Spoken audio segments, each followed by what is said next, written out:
안녕하세요. 하루 필수 말씀 충전 하필 큐티 조정환입니다. 기초가 잘 돼 있어야 건물이 튼튼하듯이 우리 믿음의 기초가 말씀과 기도로 탄탄히 다져지길 소망합니다. 자, 그럼 오늘 말씀 속으로 들어가 보죠. 오늘 함께 읽을 말씀은 창세기 37장 1절에서 17절 말씀입니다. 야곱은 자기 아버지가 몸부쳐 살던 땅, 곧 가나안 땅에서 살았다. 야곱의 역사는 이러하다. 17살 된 소년 요셉이 아버지의 첩들인 빌하와 실바가 낳은 형들과 함께 양을 치는데 요셉은 형들의 허물을 아버지에게 일러바치곤 하였다. 이스라엘은 늙음하게 요셉을 얻었으므로 다른 아들들보다 요셉을 더 사랑하여서 그에게 화려한 옷을 지어서 입혔다. 형들은 아버지가 그를 자기들보다 더 사랑하는 것을 보고서 요셉을 미워하며 그에게 말 한마디도 다정스럽게 하는 법이 없었다. 한 번은 요셉이 꿈을 꾸고서 그것을 형들에게 말한 일이 있었는데 그 일이 있은 뒤로부터 형들은 그를 더욱더 미워하였다. 요셉이 형들에게 말하였다. 내가 꾼 꿈 이야기를 한번 들어보세요. 우리가 밭에서 곡식단을 묶고 있었어요. 그런데 갑자기 내가 묶은 단이 우뚝 일어서고 형들의 단이 나의 단을 둘러서서 절을 하였어요. 형들이 그에게 말하였다. 내가 우리의 왕이라도 될성 싶으냐? 정말로 네가 우리를 다스릴 참이냐? 형들은 그의 꿈과 그가 한 말 때문에 그를 더욱더 미워하였다. 얼마 뒤에 그는 또 다른 꿈을 꾸고 그것을 형들에게 말하였다. 들어보셔요. 또 꿈을 꾸었어요. 이번에는 해와 달과 별 11개가 나에게 절을 했어요. 그가 아버지와 형들에게 이렇게 말할 때에 그의 아버지가 그를 꾸짖었다. 네가 꾼 그 꿈이 무엇이냐? 그래, 나하고 너의 어머니하고 너의 형들이 함께 너에게로 가서 땅에 엎드려서 너에게 절을 할 것이란 말이냐? 그의 형들은 그를 쉬게 하였지만 아버지는 그 말을 마음에 두었다. 그의 형들은 아버지의 양떼를 치려고 세겜 근처로 갔다. 이스라엘이 요셉에게 말하였다. 내가 알고 있듯이 너의 형들이 세겜 근처에서 양을 치지 않느냐? 내가 너를 너의 형들에게 좀 보내야겠다. 요셉이 대답하였다. 다녀오겠습니다. 이스라엘이 요셉에게 말하였다. 너의 형들이 잘 있는지 양들도 잘 있는지를 가서 살펴보고 나에게 와서 소식을 전해다오. 그의 아버지는 헤브론 골짜기에서 그를 떠나 보냈다. 요셉이 세겜에 도착했다. 어떤 사람이 보니 요셉이 들에서 헤매고 있었다. 그가 요셉에게 물었다. 누구를 찾느냐? 요셉이 대답하였다. 형들을 찾습니다. 우리 형들이 어디에서 양을 치고 있는지 나에게 일러주시겠습니까? 그 사람이 대답하였다. 너의 형들은 여기에서 떠났다. 도단으로 가자고 하는 말을 내가 들었다. 그래서 요셉은 형들을 뒤따라가서 도단 근처에서 형들이 있는 곳을 알아냈다.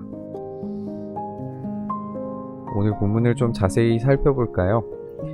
2절에 보면 야곱의 역사는 이러하다 라고 이렇게 되어 있어요.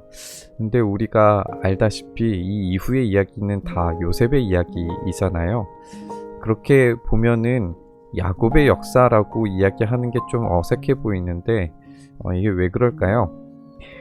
창세기 24장 19절을 보면은 아브라함의 아들 이삭의 족보는 이러하니라 라고 이렇게 시작을 하는데 그 뒤의 이야기들은 다 에서와 야곱의 이야기들입니다. 이것은 이삭이 족장인 상태에서 이삭의 가족사를 이야기한다는 그런 뜻으로 받아들일 수 있는데요. 그렇게 생각해보면 오늘 야곱의 역사는 이러하다라고 하는 이야기가 이제는 에서는 관심사에서 사라지고 야곱의 가족을 살펴볼 건데 특출나게 관심을 끄는 인물이 있다고 하더라도 여전히 야곱이 족장이고 그 아들들 모두가 관심 영역에 놓여 있다라고 생각하는 게 좋을 것 같습니다. 그래서 우리는 앞으로 요셉이 주인공으로 등장하는 본문들을 계속 만나겠지만 그 형제들의 이야기에도 주의를 놓쳐서는 안 될 것 같아요. 요셉이 왜 미움을 받았을까요? 2절에서 17살 요셉이 야곱의 첩들인 비라와 실바가 낳은 형들과 함께 양을 쳤다고 되어 있잖아요. 그리고 요셉이 형들의 허물을 아버지에게 일러 바쳤다라고 그렇게 이야기를 해요. 우리가 읽은 것은 형들이랑 함께 양을 쳤다인데 이 문법 구조를 조금만 바꾸면 비라와 실바가 낳은 형들을 관리했다라고 읽을 수도 있대요. 그렇게 읽으면 요셉이 형들의 허물을 왜 아버지에게 일러 바쳤는지 알 수 있게 돼요. 관리자니까 서자인 형들을 어떻게 생각했을지 뻔히 보이는 거죠. 또 이 장면에서 야곱의 가정사의 어떤 비극을 찾아볼 수 있게 되는데요. 34장에서 레아와 야곱 사이에서 태어난 디나가 세겜에 의해서 겁탈을 당하고 레아의 아들들인 시므온과 레위가 세겜 족속 사람들을 죽이고 약탈한 사건이 있었어요. 이 사건 때문에 이 레아의 아들들이 야곱의 눈에서 멀어져 버렸다는 사실을 우리가 알고 있어야 해요. 그리고 35장에서 레아의 첫째 아들이었던 르우벤은 심지어 이 아버지의 첩을 범하기도 하는 이런 끔찍한 일을 벌였어요. 그러니까 레아의 아들들과 야곱의 관계가 완전히 부정적이게 된 거죠. 완전히 관계가 끝난 것처럼 그렇게 느껴져요. 그런데 비라와 실바가 낳은 형들을 17살 요셉이 관리하면서 정말 그 형들이 나쁜 일을 했는지 그것이 사실이든지 거짓이든지 아버지에게 관리자로서 보고하기 시작하면서 비라의 아들들과 실바의 아들들이 야곱과의 관계에서 완전히 깨져버리게 되는 계기를 만들게 됩니다. 그리고 요셉의 복장이 아버지의 특별한 사랑으로 채색 옷을 입게 되잖아요. 이 채색 옷이 무엇인지 정확하게 알기는 어려운데 분명히 형들보다 더 돋보이게 만들어주는 옷이라는 사실은 분명하죠. 요셉을 향한 형들의 분노는 아직 수면 아래에 있기는 하지만 점점 그 모습을 드러내려고 하고 있어요. 결정적으로 꿈 이야기가 형들의 분노에 불을 붙이게 된 거죠. 5절과 8절, 11절에서 더욱 미워한다 라고 하는 말이 반복되면서 이전에 미워했던 감정들이 점점 증폭되어 가는 모습을 보여줍니다. 요셉의 이 철없어 보이는 자랑이 이 첩들의 아들들이었던 이 서자 형들을 관리하는 관리자로서 있었던 그 미움과 그리고 첫째 어머니의 아들들의 어떤 잘못된 행동들로 인해서 부각되었던 그 야곱의 차별하는 모습 그리고 이런 상황 가운데에서 다스리는 어떤 존재로서 요셉이 점점 부각되어져 가고 있다는 것을 보여주게 돼요. 이걸 통해서 형들의 반응은 너무나 당연한 거죠. 내가 참으로 우리의 왕이 되겠느냐? 우리를 다스리게 되겠느냐? 요셉의 자기 사랑이 강조되면 강조될수록 형들의 부정적인 미움은 더 증폭되기 시작을 하는 거죠. 근데 우리는 이 이야기의 결말을 알고 있어요. 진짜 요셉이 참으로 형들의 왕과 다스리는 것 같은 존재가 되게 되죠. 우리가 12절부터 이제 또 맥락이 바뀌어서 이야기가 되잖아요. 세겜으로 가는 이야기인데 세겜은 아까 이야기했던 것처럼 디나 사건 때문에 형들이 굉장히 불편할 만한 그리고 주변 부족들로 인해서 굉장히 위험할 만한 행선지예요. 그런데 형들은 왜 세겜으로 갔을까요? 게다가 더 놀라운 거는 야곱이 요셉을 세겜으로 보내려는 거예요. 그러니까 이 임무는 분명히 위험한 상황에 놓여 있지는 않는지 탐색하고 정찰하는 관리자의 임무입니다. 문제는 요셉의 형들은 세겜을 떠나서 더 먼 곳 도단으로 떠났다는 거예요. 요셉은 이미 아버지로부터 멀리 떨어져서 세겜 지역을 헤매고 있는데 이제 더 먼 곳으로 가야 돼요. 이 불길한 멀어짐이 요셉이 당하게 될 처절한 시련의 시작임을 암시해주고 있습니다. 오늘 우리는 이 엮이는 가족을 만났어요. 사랑할 줄 모르고 사랑받을 줄 모르는 가족입니다. 가족 안에서 질서는 사라지고 차별과 분노만이 가득합니다. 우리는 성경의 인물들에게서 좋은 면만을 찾고 보려고 하는데 사실 성경은 그렇게 쓰여져 있지가 않아요. 그들의 입체적인 인물을 그려내는데 훨씬 더 탁월한 면모를 보여주죠. 그들의 믿음의 발걸음이 있었다면 정말 나약한 인간적인 모습들을 드러냅니다. 야곱도 요셉도 그런 인물들이에요. 야곱은 믿음의 승리로 이스라엘이라고 하는 이름을 얻었지만 여전히 사랑할 줄 모르는 냉혈한 아버지예요. 요셉은 꿈을 통해 분명히 하나님이 하실 일들을 보았지만 겉으로 보기에 진짜 굉장히 재수없는 인간성을 가지고 있는 인물이에요. 오늘 우리가 읽은 이 본문에서 숨겨져 있는 인물이 있다면 어떤 사람입니다. 어떤 사람이 형들이 도단으로 갔다는 이야기를 전달해요. 요셉은 이 알 수 없는 이 어떤 사람을 만났기 때문에 도단으로 갔고 노예로 팔려가야 됐어요. 예측할 수 없는 만남이고 사건인 거죠.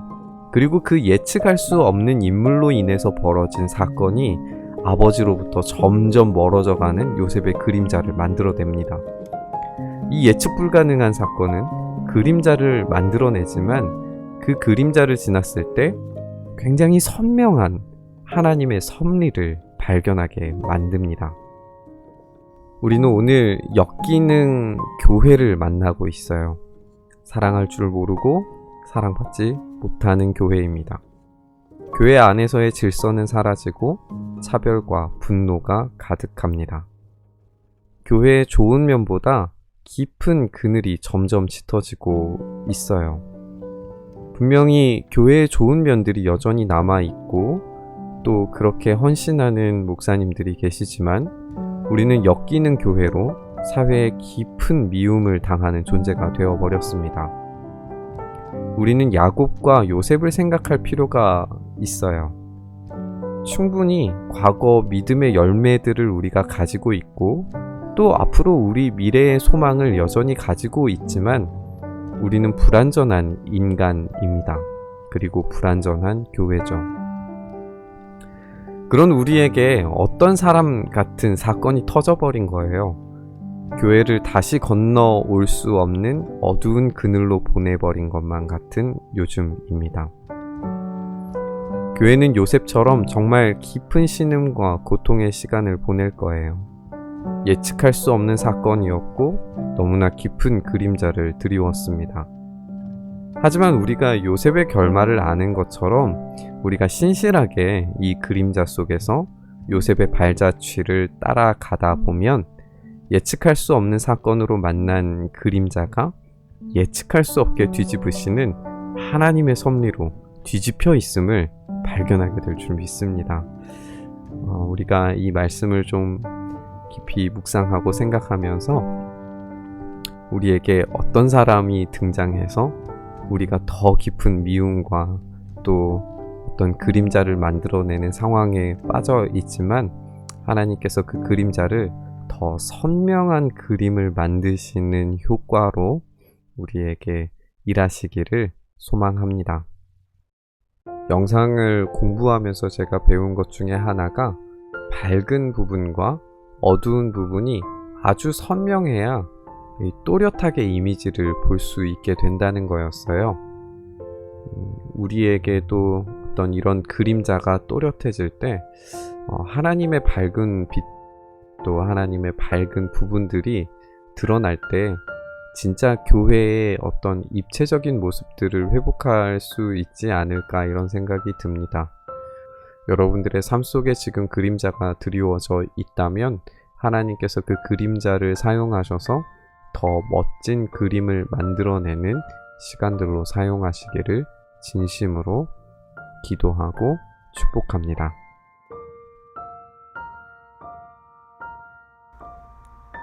우리의 삶 속에 그림자 같은 역기능적인 모습들이 있음을 주님 앞에 고백합니다.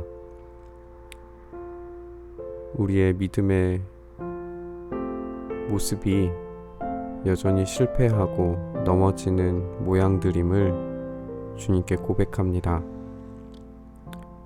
주님, 우리를 도와주셔서 우리의 그늘진 부분 가운데, 우리의 역기능적인 모습들 가운데 하나님 역사하시고 붙들어 주셔서 우리의 잘못된 모습들을 고쳐 나아가며 그림자 속에서 한 걸음 한 걸음 주님을 찾아가며 발걸음을 내디딜 때에 예기치 못하게 만나는 주님의 놀라운 은혜로 말미암아 우리의 인생의 그림이 더욱 뚜렷하고 아름답게 변화되는 하나님의 손길을 우리가 온전히 누릴 수 있도록 은혜에 더하여 주시옵소서. 주님께서 그렇게 우리의 삶 속에 만지시고 일하시고 역사하셔서 우리를 참된 하나님의 형상, 주님의 아름다운 그림으로 만들어 가주시기를 간절히 소망하며 우리 주님 예수 그리스도의 이름으로 기도드리옵나이다. 아멘. 오늘 함께 나눈 말씀을 기억하시면서 기도의 자리로 나아가시길 바랍니다.